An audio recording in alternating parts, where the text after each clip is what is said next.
Thank you. Thank you. So a few days ago, the killer of Ashley Babbitt, Michael Byrd, was promoted by the Capitol Police from a lieutenant to a captain. He's now making an over $10,000 a month salary.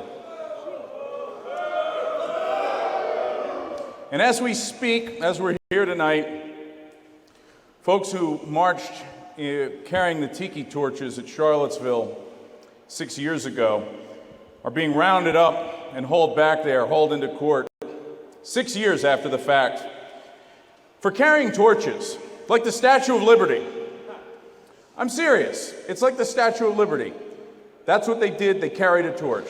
And they're saying it's because of a anti-cross burning statute. There was a guy at Charlottesville, a black guy who had a flamethrower, improvised flamethrower. And the gentleman who tried to defend himself with a warning shot against that, he's in prison.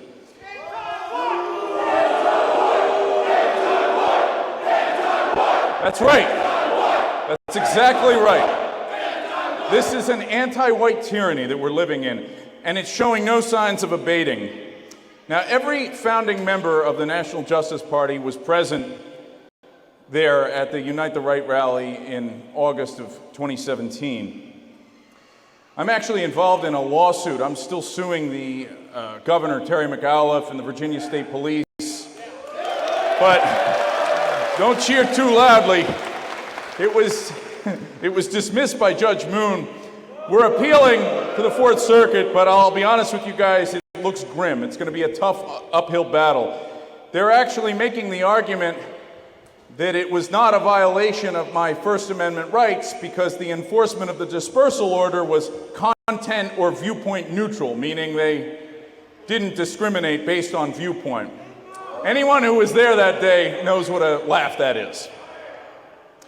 But for me personally, this is a lesson in how the justice system, the so-called justice system, actually works. But it's a lesson all the folks who went to January 6th are learning. Charlottesville was really the canary in the coal mine for our freedoms as white Americans. And now, some of the Proud Boys this week are facing over 30 years in prison. And we have to really put this in context. Donald Trump, whatever you may think of him, he was a sitting president, deplatformed by Twitter, while still in office. He's now running for re-election, and he's facing 4 separate criminal indictments. This is an absurdity. This is totally unprecedented. Nothing like this has ever happened before. This is an anti-white tyranny, and this is why we founded the National Justice Party 3 years ago.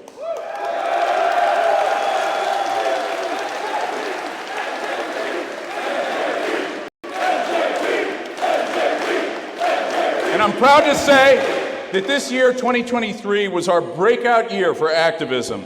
Providence Village, Texas, East Palestine, Ohio, Nashville, Tennessee, Salina, New York, Gastonia, North Carolina, Chicago, Illinois, and many others. For the first time, give these guys a round of applause, all of them. For the first time, we have smart, capable, courageous leaders springing up all over the country, rallying to the NJP banner. And this is just the beginning.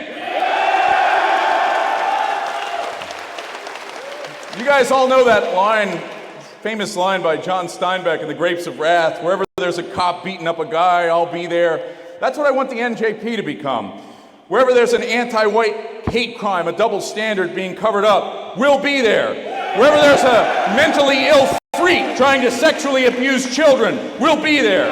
Wherever there's corporations trying to screw over working white people and replace them with immigrants, we'll be there. Wherever there's a corrupt politician passing anti-white legislation in the pocket of the ADL or the Israeli lobby, we'll be there.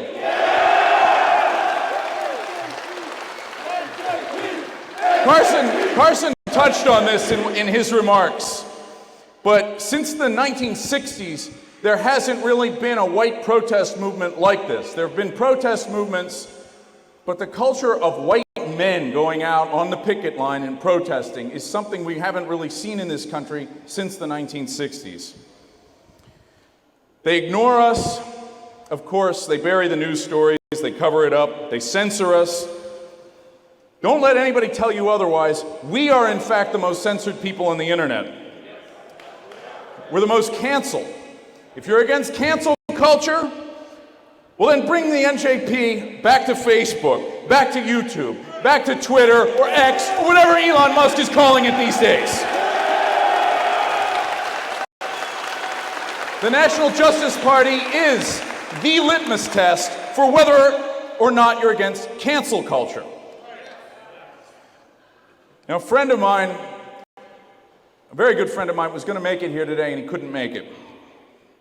He lives in Canada and he's always been very open about his beliefs. Now, Antifa scum tried recently to get him kicked out of his gym. The owner of the gym refused, partially because my friend is a good guy who's decent and friendly to everyone he meets, but also because the owner of the gym said he was sick of cancel culture. And unlike a lot of people, he had the courage to say it. More and more white people are fed up and are waking up.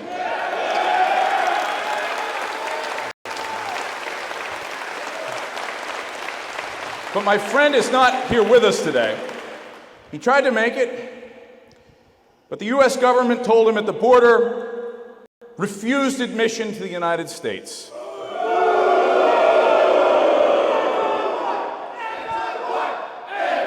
Right. The same government letting in millions of illegal immigrants, migrants, almost 1 million legal immigrants this year, so-called asylum seekers pouring into our country. They can still make the time to keep my friend from coming here to be with us today. This is the largest immigration wave in our lifetimes, in anyone's lifetime. The biggest wave in American history. Probably, over the last few years, the largest mass migration in human history happening right now to our country, this minute, under the Biden administration. Yet they still found the time and the agency and the will to exclude my friend. Now, this is just like Mark Collette, a nonviolent man, a peaceful man who only wanted to come here to speak and attend our Florida meeting back in February, barred from the country. And why? Because both Mark and my friend have been vocal pro-white advocates. Think of that. Millions of Africans, Asians, Central American migrants invited to come here and stay, to kick people out of hotels and have them stay in New York, to make police officers with power of life and death in Chicago, millions of them, but not one peaceful pro-white activist can even visit for a few days to attend a conference. This system is anti-white. Anti-white. How can anyone deny it? The truth is, nobody can deny it anymore. And that's the real reason why our activists have been so successful lately. You go anywhere in this country where ordinary white men and women gather, ask them if they think the system is anti-white, they say, yes, I'm interested. Where do I sign up? That's why we've been growing. They're fed up with cancel culture, they're fed up with woke, and what that really means is they're fed up with the anti-white system. Because people aren't stupid. They know that words like cancel culture and woke are just euphemisms for anti-white, even if their Republican political leaders are too gutless to say it.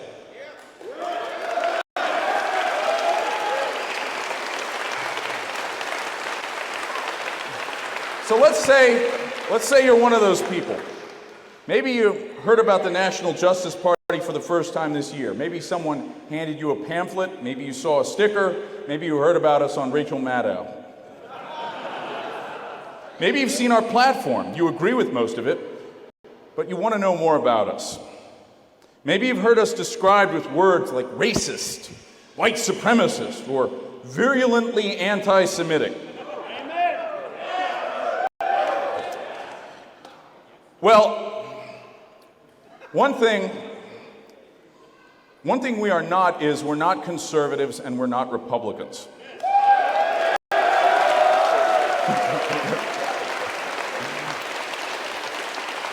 But we do have a worldview. We may go out on the street protesting anti-white shootings, or a drag show obscenity aimed at children, or a corporation trying to screw over working families.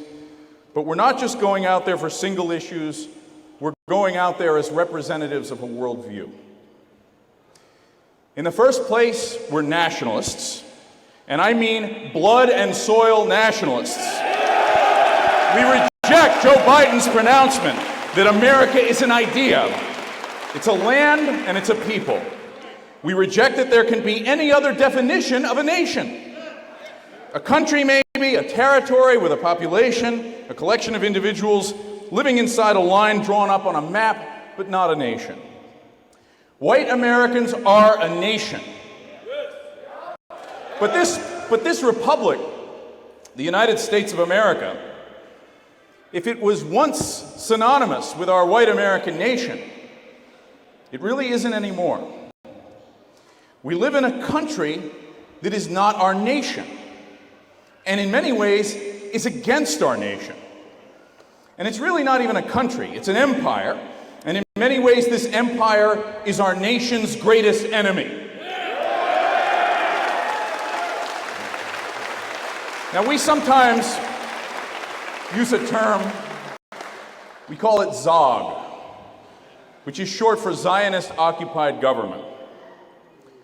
More on them in a minute. But the history and the life story of this empire is not the same as the history and the life story of our nation. Since at least 1913, which was the founding of the Federal Reserve and the Anti-Defamation League, this empire has not represented our nation. And since the 1960s and the Johnson administration, the relationship of this empire to our nation has really almost been that of a hostile force, occupying our land and oppressing our people. Now, the history of this nation didn't start in 1776. It stretches back 1,000 years through the time of Charlemagne, and actually much further than that, back to the ancient Greek city-states of classical antiquity. The entire history of our race is the history of our white American nation. The white people of America who can trace their origins back to every people in Europe.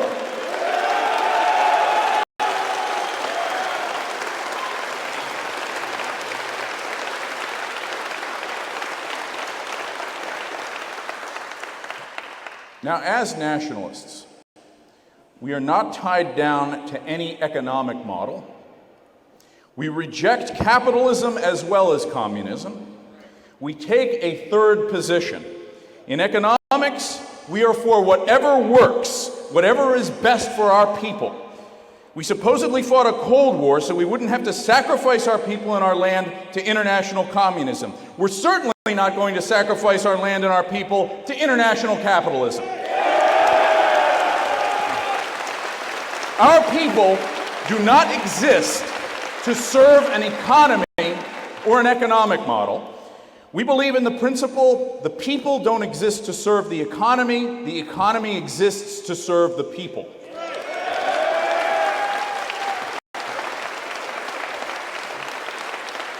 And this is why when they tell us the economy is good, it's great, it's getting better, more immigrants and free trade will make it even better than that.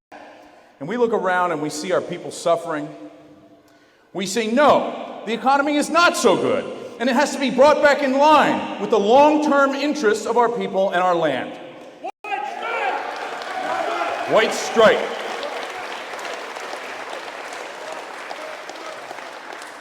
Now, we believe man is a part of nature, and we must live in harmony with nature. This informs our view of what are called sometimes environmental issues. Now, people who hate nature say that position, sometimes they'll say that that's an anti-human position. But how can you be pro-human and anti-nature? You can't. Try cutting down the last tree and dumping your garbage in the last fresh water and see how that works out for you. But this is also where we differ from the so-called environmentalists on the left. How can you be pro-nature but anti-human? That is, against human nature. If you deny human nature, the nature of man, you're anti-nature, even if you think of yourself as a fanatical environmentalist. You want to make men into women and women into men. You experiment like mad scientists on the bodies of children. You deny the reality of race. And at the same time, in the name of anti-racism, you drag down and smash the statues and legacy of America's great conservationists because they were racist. You warn about climate change, yet you drive endless suburban sprawl and destruction of wild spaces with your open borders policy and your forced integration and diversity. That isn't being pro-nature, that's being anti-nature and anti-human. And by the way, we also believe in free scientific inquiry. We're not afraid to test the conclusions of science or to subject our worldview to the test of science, But let's be honest, we don't have free scientific inquiry in the United States. The same liberals who claim to love science resort to Puritan witch burning when it comes to the science of race. We all know that. Now, probably our most important belief, and what distinguishes us the most from Democrats and Republicans, is that we are not individualists. We place the common good of our people before any individual self-interest. And this belief is what informs our view of work. Now, politicians on the left and the right love to extol hard work. How many times have you heard them say that? Hard-working people, hard-working Americans, work hard and get ahead. It's part of the American dream. But those who see America as nothing more than a mass of raceless individuals pursuing their economic self-interest, they can't really explain why hard work is good, or for that matter, why robbing, stealing, and cheating is bad. No matter what they say, in this individualistic system, money and wealth are the only marks of success. We want a system where work and achievement is valued, where what is good for the nation is what has value. Now, this system is the reverse. In this system, the people who harm the nation the most are actually the ones who reap the highest rewards. Think of the Sacklers. Think of George Soros. Think of Larry Fink. The predatory lenders, speculators, the pornographers, and opiate manufacturers, these are the ones who get ahead, become billionaires, and live like gods over the rest of us, while the people who do all the work and make all the sacrifice to keep this nation going, they are the ones who suffer the most. Now, we want the reverse of this. Work only has value relative to the interests of a community, and not the community of international banking cartels, but the blood and soil community of our people. And here's something else. Just as we believe a people doesn't exist to serve an economy, we also believe that a people doesn't exist to serve a constitution. The Constitution of the United States is a fine document, but we are not slaves to it. Our principle of putting the common good first is mirrored in the language of the preamble to the Constitution. The common defense, the general welfare for ourselves and our posterity. We know when they said their posterity who those men were talking about. Our principles are American principles, but we utterly reject a future where the last white man and the last white woman sink into their graves, replaced by racial foreigners, but it's okay because the people who replace them still follow the Constitution. We are not willing to sacrifice our race for any constitution, any document, any economy, principle, or ideology. So we believe our people don't exist to serve the Constitution exists to serve our people. And according to the first principles of the Declaration of Independence, if the day ever comes when following the Constitution means the death of our people, we absolutely reserve the right to alter or abolish it.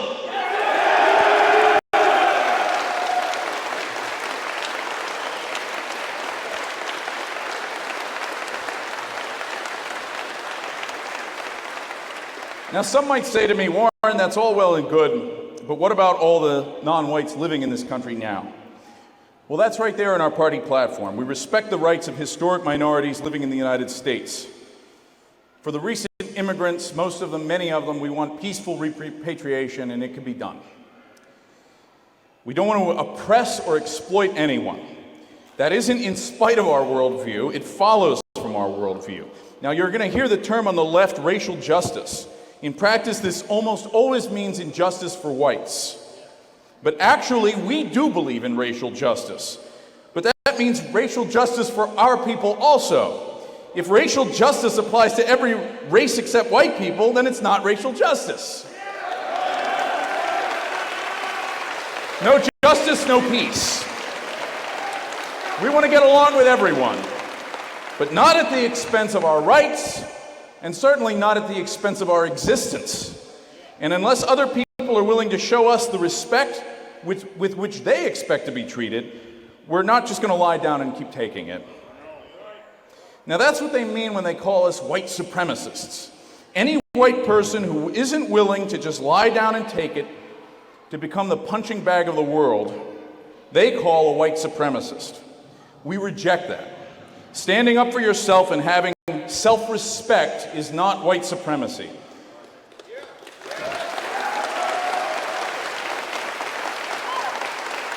Now, they call us anti-Semites because we oppose the rule of Jewish power in the United States. That's really it. And when you say that, usually their first impulse is to try to deny that there even is such a thing as Jewish power in the United States. But recently it's become so concentrated, so powerful, so overwhelming. Jews are so wildly, ridiculously overrepresented in politics, lobbying, finance, banking, law, journalism, the mass media, social media, in the ranks of billionaires and the cabinet of the Biden administration, and all the other nerve centers of power, that they don't even try to deny it, they just try to explain it away. Scott Adams recently said it's because of education. Did you guys see that? He said Jews just value education more than the rest of us, and they're just more highly educated. Now what this ignores is the blatant, obvious reality of Jewish tribalism and Jewish nepotism. This isn't some kind of evil magic or conspiracy theory. Jews stick together and work together for the tribe. They have a whole religion dedicated to it. Usually, they do this at the expense of everyone around them. And they would still be pretty harmless, actually, if we didn't allow them to slip into power. But look no further than Victoria Nuland and Robert Kagan, or any of the rest of the neocons, to see why concentrated Jewish tribalism at the top of a global empire is such a danger to the world. Robert Kagan isn't just a Jew in his blood, he's a Jew in his mind and in his heart and in his soul. It's his whole political identity. Yet he pretends to stand only for universal principles such as freedom, liberty, democracy, and human rights.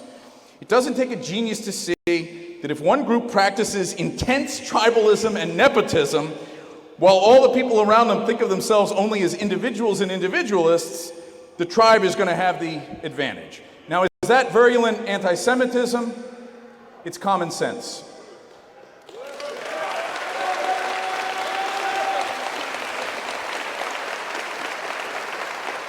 We want these people out of power. You're not going to start World War III with our blood and our treasure. You're just not going to do it. We're not going to be exploited by you any longer. That's the extent of our anti-Semitism. And if that's anti-Semitism, it's an anti-Semitism grounded in reason and justice.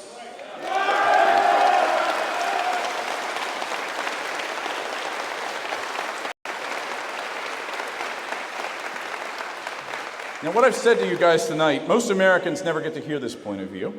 White Americans are never allowed to think about these principles objectively and to make up their own minds. Jonathan Greenblatt at the ADL is working hard to make sure that you never even get to see or hear our ideas represented anywhere. His response to everything is cancel it, deplatform it, ban it, censor it, shut it down. Our position is that even if you don't agree with all our views, you have the right to hear what we have to say. All we want is the chance to discuss things openly and to present our case.